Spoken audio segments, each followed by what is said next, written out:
تقریر کا عنوان ہے محسن اخلاق اور اس کا حصول۔ اس عنوان کے تحت رہنمائی فرمانے کے لیے میں جناب رضوان خان صاحب کو دعوت دیتا ہوں کہ وہ ہماری رہنمائی فرمائیں۔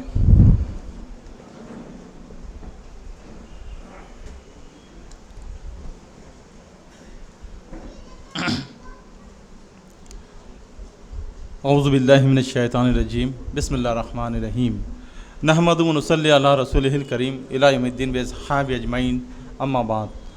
قال اللہ تعالیٰ فی القرآن المجید والفرقان الحمید وَإِنَّكَ لَعَلَىٰ خُلُقٍ عَظِيمٍ، صدق اللہ العلی العظیم۔ محترم رفقائے جماعت، السلام علیکم ورحمۃ اللہ وبرکاتہ۔ میرا عنوان ہے محاسن اخلاق اور اس کا حصول، اس پر مجھے بات رکھنی ہے۔ اس عنوان میں دو حصے ہیں، ایک محاسن اخلاق کیا ہے اور دوسرا کہ ان اخلاق کو ہم کیسے حاصل کریں، کیسے اپنائیں، کیسے اختیار کریں۔ انشاءاللہ ان دونوں باتوں پر میں اپنی بات رکھنے کی کوشش کروں گا۔ اخلاق کیا ہے؟ تو انسان کے جو عادات و اطوار ہوتے ہیں، بات چیت ہوتی ہے، رہن سہن ہوتی ہے، سلوک و برتاؤ ہے، جو معاملہ ہے، یہ اخلاق ہے۔ یہ انسان جو ہے اس دنیا میں جب آتا ہے تو اس کا مختلف لوگوں سے تعلق پیش آتا ہے۔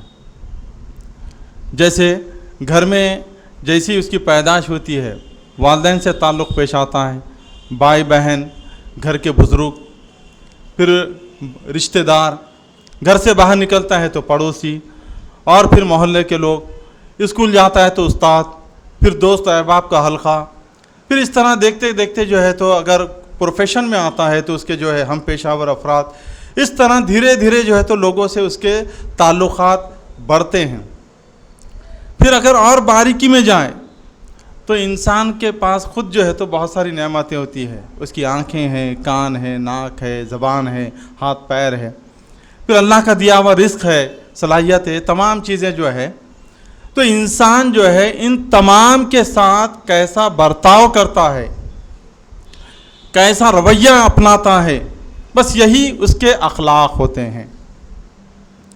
اب یہاں پر جن اخلاق کی بات کی جا رہی ہے وہ محاسن اخلاق ہیں۔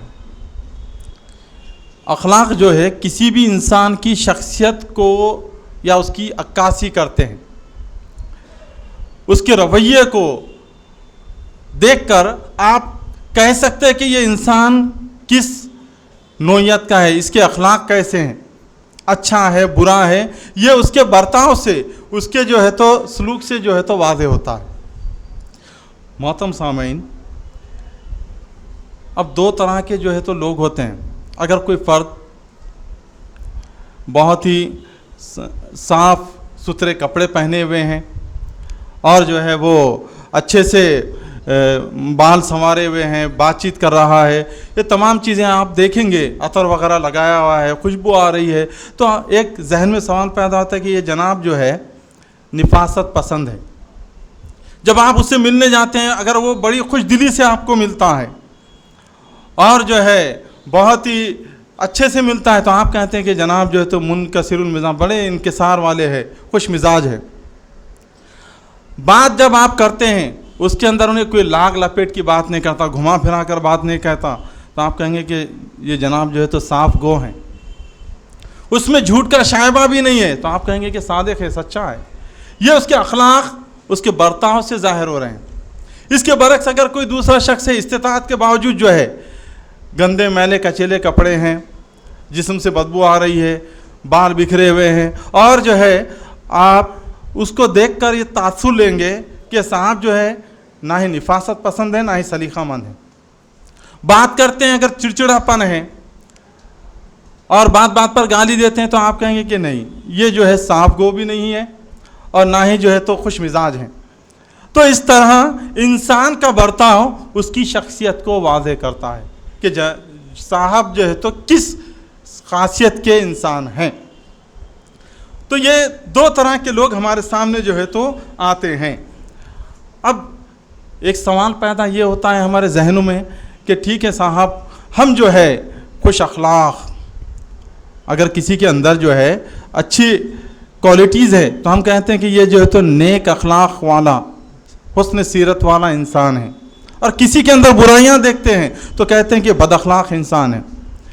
تو اب سوال یہ آتا ہے کہ یہ جو اچھے اخلاق ہے، محاسن اخلاق کیسے سمجھ میں آئیں؟ اس کے لیے کچھ نہ کچھ تو پیمانہ ہوگا۔ تو اس کا جواب ہم کو قرآن مجید کی آیت میں ہی مل جاتا ہے۔ اللہ تعالیٰ نے قدرتی طور پر ہر ایک انسان کے دل میں ایک ہے نا میٹر ایک پیمانہ جو ہے تو رکھ دیا ہے، الارام، فَأَلْهَمَهَا فُجُورَهَا وَتَقْوَاهَا، کہ جس نے انسان کے دل میں بدی اور نیکی کو ودیت کر دی ہے۔ کوئی اچھا کام کوئی شخص کرتا ہے تو انسان کا دل اندر سے گواہی دیتا ہے کہ صحیح ہے۔ ایک شخص نے اللہ کے رسول صلی اللہ علیہ وسلم سے پوچھا تھا کہ اللہ کے رسول صلی اللہ علیہ وسلم میں کیسے پتہ کروں کہ کوئی چیز صحیح ہے یا نیکی ہے یا کوئی چیز بری ہے؟ کہا کہ اگر تو کسی کام کو کرے اور کرنے کے بعد تجھے اطمینان نصیب ہو تو سمجھ کہ وہ صحیح کام تھا، نیکی ہے، اور کسی کام کو کرنے کے بعد اگر تیرے دل میں کوئی ہچکچاہٹ ہو یا دل اندر سے ملامت کرے تو سمجھ کہ وہ جو ہے تو برا کام، وہ بدی ہے۔ یعنی ہمارے پاس آلریڈی قدرتی طور پر ایسا میٹر پایا جاتا ہے جو اچھے عمل اور برے عمل دونوں کو جو ہے تو بتا دیتا ہے۔ تو محترم سامعین، یہاں پر ہم بولتے ہیں کہ بھائی سب چیزیں واضح ہے تو لوگ برے کام کرتے کیوں ہیں؟ تو اصل میں یہ برے کام اس لیے ہوتے ہیں کہ یہ اچھے کاموں کو دبا دیتے ہیں۔ جب کوئی برا کام کرتے ہیں تو نفس اندر سے ٹک ٹک ٹک ٹک الارم دیتا ہے، تو انسان کا معاملہ یہ رہتا ہے کہ اس کو خاموش بٹھاتا ہے، خاموش بیٹھ جا، میری عزت کا معاملہ ہے، یہ جائیداد کا معاملہ ہے، میرے فائدے کا معاملہ ہے، ابھی جو ہے تو الارم بجو مت، اس کو خاموش بٹھا دیتا ہے۔ وہ خود خواب من دساہا، نامراد ہوا وہ جس نے اسے دبا دیا، جس نے نفس کو دبا دیا۔ تو نفس کو دبا کر انسان جو ہے تو برے کام کرنے لگتا ہے۔ تو محترم سامعین، یہاں پر اب وہ ہم برے کاموں کو تو سائیڈ میں رکھتے ہیں کیونکہ ہم کو محاسن اخلاق، حسن یعنی جو بہترین خوبصورت عمل ہیں، جو خوبصورت برتاؤ ہے، اس کا تذکرہ کرنا ہے، کیونکہ مجھے اور آپ کو اسی کا حکم دیا ہے کہ ہم اچھے اخلاق کو اپنائیں۔ تو اچھے اخلاق جس سے کسی کی سیرت کو حسن ملتا ہے، جس سے جو ہے اس شخص کے اندر کی اچھائیاں ابھر کر آتی ہیں، یہ محاسن اخلاق ہیں۔ اب ایسے بہت سارے ہیں لیکن میں نے جو ہے تو گنے چنے چند ہم یہاں پر اس کا تذکرہ کریں گے، اتنا موقع نہیں ہے کہ ہر ایک کو تفصیل سے دیکھا جا سکے۔ ان محاسن اخلاق میں جو سب سے پہلی چیز ہے وہ ہے اخلاص۔ اخلاص خالص، پیور، اس میں کسی چیز کی کوئی ملاوٹ، نام و نمود و نمائش نہیں ہے۔ اخلاص یعنی ہر بندہ مومن کا ہر عمل خالص اللہ کی رضا کی خاطر ہو، یہ ہے اخلاص۔ اگر اس میں کسی اور کی ملاوٹ ہو جائے، کسی اور عنصر کی ملاوٹ ہو جائے تو وہ اخلاص نہیں، وہ ریاکاری ہو جائے گی۔ یہاں پر ہم کو اخلاص کی بات کی گئی ہے۔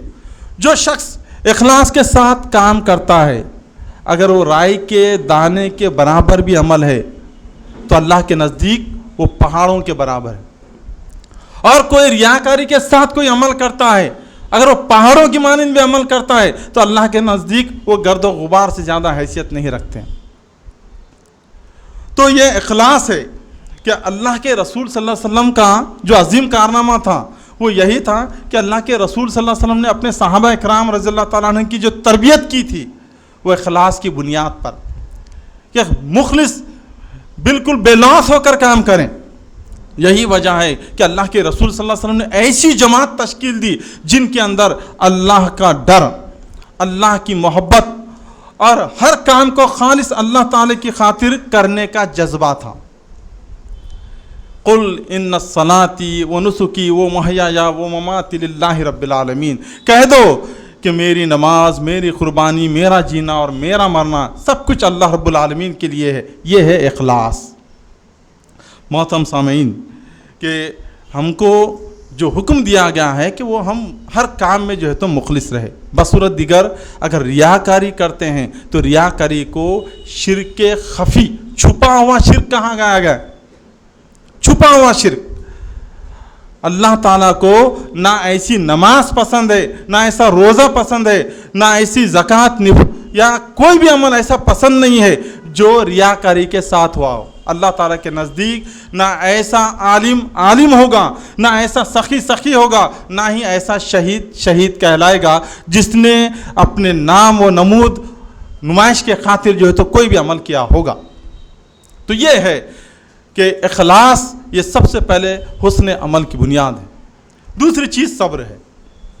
صبر اپنے موقف پر ڈٹے رہنا، ثابت قدم رہنا، مشکلات و مصائب پر خوش دلی کے ساتھ، بڑی بہادری کے ساتھ اس کا مقابلہ کرنا، یہ صبر ہے. انسان کو جو ہم دیکھتے ہیں کہ پیغمبر اسلام اور نبیوں کا جو ہے تو وصف رہا ہے صبر. اس کے بعد جن لوگوں نے بھی نبیوں کی بات کو مانا ہے ان کا بھی وصف یہی ہے کہ وہ صبر سے آزمائے گئے اور انہوں نے صبر کا جو ہے تو مظاہرہ کیا. انسان کو دعوت کا کام کرتے ہوئے صبر کرنا پڑ سکتا ہے.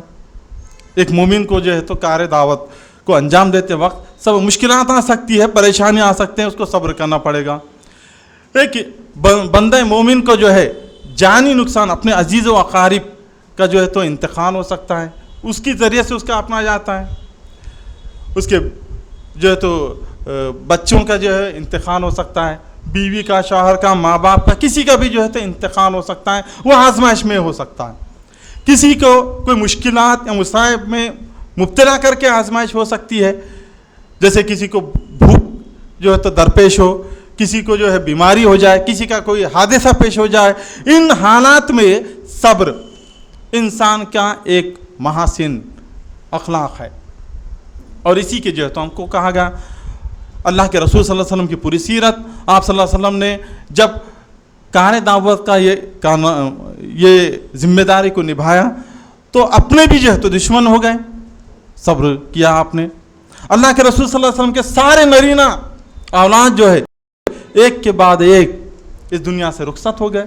آپ صلی اللہ علیہ وسلم کی زوجہ محترمہ چلی گئی، بیٹی، اور جو ہے تو آپ کے والدہ، آپ کے دادا اور آپ کے چچا، یہ سب ایک کے بعد ایک جو ہے تو اس دنیا سے آپ صلی اللہ علیہ وسلم کی آنکھوں کے سامنے رخصت ہوئے.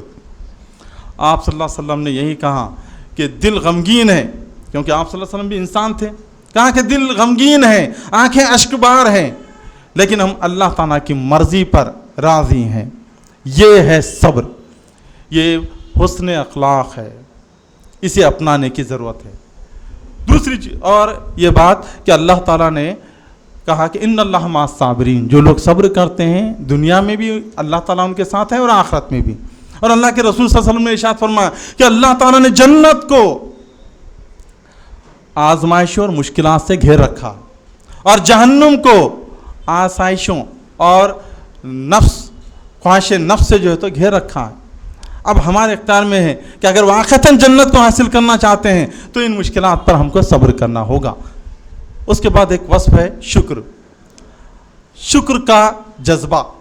اللہ تعالیٰ کی دی ہوئی نعمتوں پر شکر، اس کی دی ہوئی راحتوں پر شکر، اس کی دی ہوئی ہر ایک چیز پر شکر بجا لانا، یہ بندہ مومن کا اہم وصف ہے. فرمایا کہ مومن کا، اللہ کے رسول صلی اللہ علیہ وسلم نے ارشاد فرمایا کہ مومن کا حال بھی بڑا عجیب ہے کہ ہر حال میں اس کے لیے بہتری ہے. اگر خوشحالی نصیب ہو جائے تو وہ شکر کرتا ہے، یہ اس کے لیے بہتر ہوگا. اور اگر کوئی پریشانی لاحق ہو جاتی ہے اس پر صبر کرتا ہے تو یہ اس کے لیے بہتر ہے. دونوں معاملات میں بھی اس کے لیے جو ہے تو بہتری ہے. یہ مومن کے لیے بہت بڑی چیز ہے. فَاذْكُرُونِي أَذْكُرْكُمْ وَاشْكُرُوا لِي وَلَا تَكْفُرُونَ. اللہ تعالیٰ ارشاد فرما رہے ہیں کہ تم مجھے یاد رکھو، میں تمہیں یاد رکھوں گا، میرا شکر بجا لاؤ، کفران نعمت نہ کرو. تو شکر کا جذبہ یہ بہترین اخلاقوں میں سے ہے.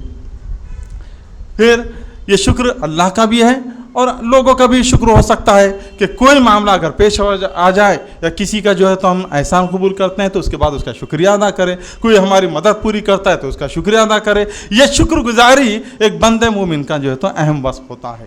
پھر اس کے بعد ہے ایثار و قربانی. ایثار و قربانی مطلب یہ ہے کہ دوسروں کی ضرورتوں کو اپنی ضرورتوں پر مقدم رکھنا، دوسروں کے کام آنا، ان کی مدد کرنا، یہ دوسروں کے لیے اپنے حق سے دستبردار ہو جانا، یہ ہے ایثار و قربانی. محترم سامعین، اللہ کے رسول صلی اللہ علیہ وسلم کی بھی صفت یہی تھی. جب آپ صلی اللہ علیہ وسلم غار حرا سے واپس آئے تو بڑے پریشان تھے، تو آپ کو اپنی جان کا خوف ہے.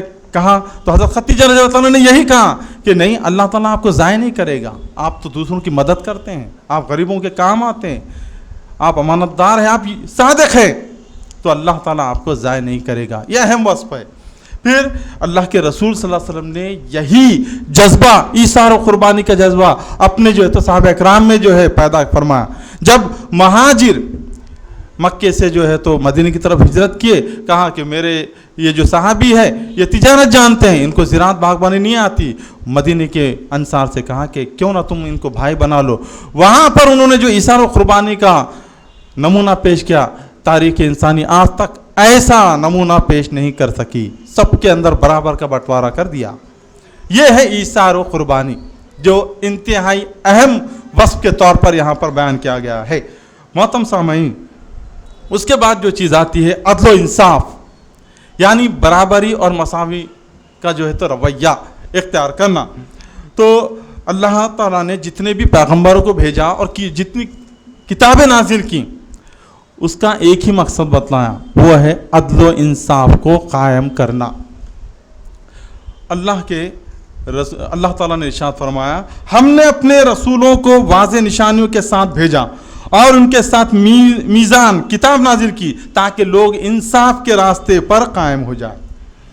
انصاف کرنے والوں کو اللہ تعالیٰ نور کے ممبروں پہ رکھے گا. اللہ ایک مرتبہ حضرت نعمان بن بشیر رضی اللہ تعالیٰ عنہ انہوں آئے اور انہوں نے کہا کہ دیکھیں میں اپنے ایک بیٹے کو عطیہ دینا چاہتا ہوں، تو اے اللہ کے رسول صلی اللہ علیہ وسلم میں آپ کو گواہ رکھنا چاہتا ہوں. اللہ کے رسول صلی اللہ علیہ وسلم نے کہا کہ کیا تم نے اپنی دوسری اولاد کے ساتھ بھی جو ہے ان کو ہدیہ دینے کا سوچا ہے؟ کہا کہ نہیں، میں ان کو نہیں دے رہا ہوں، اس کو اکیلے کو دے رہا ہوں. کہا کہ میں اس پر گواہ نہیں بن سکتا. جو لوگ اعتدال، عدل و اعتدال پر جو بات قائم نہ ہو، میں اس کا گواہ نہیں بن سکتا. تو اللہ تعالیٰ نے اور اللہ کے رسول صلی اللہ علیہ وسلم نے عدل و انصاف کو قائم کرنے کی تلقین کی ہے. اور اللہ کے رسول صلی اللہ علیہ وسلم نے فرمایا کہ روز محشر میں سب سے پسندیدہ، اللہ کو سب سے پسندیدہ اور قریب شخص وہ ہوگا، ایسا امام ہوگا جس نے عدل و انصاف کے ساتھ اپنے فیصلے کیے ہوں گے. پھر اس کے بعد ہے نرمی. حضور صلی اللہ علیہ وسلم کا بچپن سے پورا مزاج رہا ہے کہ آپ جو ہے تو بہت ہی نرم مزاج تھے. آپ صلی اللہ علیہ وسلم کے ایک بھی ایسی مثال نہیں ملتی ہے کہ جس کے اندر آپ نے ترش رو یا پھر جو ہے سخت کلامی کی ہوگی. آپ صلی اللہ علیہ وسلم نے فرمایا کہ اللہ تعالیٰ نرم خو ہے اور وہ نرمی کو پسند کرتا ہے. اور نرمی، وہ شفقت کا رویہ اختیار کرنے سے اللہ تعالیٰ وہ کچھ دیتا ہے جو سختی میں حاصل نہیں ہوتا. اس صفت کے علاوہ کسی میں بھی بھلائی نہیں ہے. نرمی سے انسان کے اندر دوسری خوبیاں بھی جو ہے تو نمودار ہونا شروع ہو جاتی ہے. محترم سامعین، اس کے بعد امانت داری ہے، عہد کی پابندی ہے، یعنی معاہدے کا پاس رکھنا، جس میں اللہ کے رسول صلی اللہ علیہ وسلم کی یہ حدیث یاد رہنی چاہیے کہ اللہ کے رسول صلی اللہ علیہ وسلم نے اپنا جو بھی بیان دیا، اکثر و بیشتر بیان میں اللہ کے رسول صلی اللہ علیہ وسلم نے یہ حدیث پیش فرمائی. عہد و پیمان اور امانت داری کے سلسلے میں فرمایا کہ اس شخص میں کوئی ایمان نہیں جس میں امانت کا کوئی پاس نہیں ہے، اور اس شخص میں کوئی دین نہیں ہے جس میں اپنے عہد و پیمان کا کوئی لحاظ نہیں ہے. اس میں دین ہے ہی نہیں.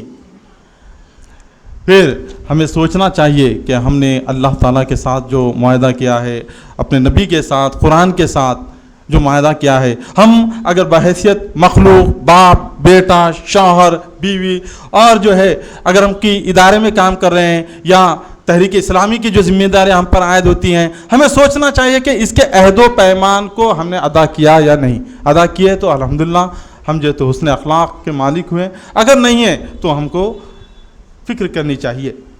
پھر بہت ساری چیزیں جیسے والدین کا حق ہے جس کو ہم بارہا دیکھتے ہیں، اور اللہ تعالیٰ نے جو ہے تو والدین کے حق کا بار بار ذکر فرمایا ہے۔ پھر اللہ کے رسول صلی اللہ علیہ وسلم نے یہ فرمایا، ایک شخص نے کہا کہ اللہ کے رسول صلی اللہ علیہ وسلم میرا والدین پر کیا حق ہے؟ کہا کہ تمہاری جنت و دوزخ تمہارے والدین ہیں، ان کے ساتھ حسن عمل کرنا، اچھے سے پیش آنا اور ان کی خدمت کرنا، یہ جنت حصول جنت کا موجب ہے، اور اگر اس کے برعکس کرو گے تو وہ تمہیں جہنم میں لے جا سکتے ہیں۔ پھر رشتہ داروں کا حق بتلایا گیا ہے، اور یہ یاد رکھیے رشتہ دار کو رحیم کہتے ہیں۔ اللہ تعالیٰ نے فرمایا کہ رشتے سے مخاطب ہو کر فرمایا کہ جو تجھے ملائے گا میں اسے ملاؤں گا، اور جو تجھے کاٹے گا میں اسے کاٹوں گا۔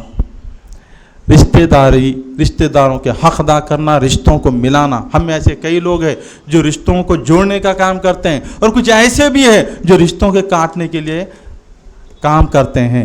تو یہاں پر جو حسن اخلاق بتلایا گیا ہے وہ رشتوں کو ملانے کا ہے، بچوں کے ساتھ بھی بہترین۔ اب آخری بات جو ہے محترم سامعین کہ یہ تو تمام محاسن اخلاق کی بات ہوئی، لیکن اس کو کیسے حاصل کیا جائے؟